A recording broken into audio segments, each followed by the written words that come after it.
வெள்ளை யானை. அந்த வெள்ளை யானையும் ஒரு சிலந்தியும் இருக்கிறது. முதலில் அந்த வெள்ளை யானை பெருமானுக்கு நீர் எடுத்து பெருமானுக்கு அபிஷேகம் செய்து மலர் பறித்து பெருமானுக்கு மலர் வைக்கும் வழிபாடு செய்யும்.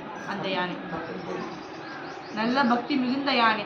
திரு ஆனைக்காவிலாவது ஒரு யானை தான் வழிபாடு செய்தது. ஆனா இன்னொரு தலம் ஒன்று உள்ளது. அங்கு நிறைய கூட்டமா யானை வழிபாடு செய்யும். அது எப்படியா, விதிய காலை 4:30 மணிக்கு எழுந்திருத்து யானையெல்லாம் குளிக்குமா.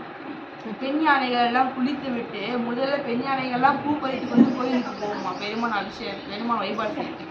பின்னாடி ஆண் யானைகள்லாம் பெண் யானைகளை தொடர்ந்து கொண்டு பெருமானுக்கு வழிபாடு செய்யும் சொல்லிட்டு பின்னாடியே வரும். எந்த தலம் என்று தெய்வாக்கு வருகிறது திருக்கானப்பேரூர் காளையார் கோவில். அங்கதான் நிறைய யானைகள், பெண் யானைகளும் ஆண் யானைகளும் காலை 4:30 மணிக்கு எழுந்து பெருமானை வழிபாடு செய்ய வருமா. எவ்வளவு பெரிய கோயில் காளையார் கோயில். அந்த குளத்துக்குள்ள யானை உள்ள விழுந்தா மூழ்கிடுமா.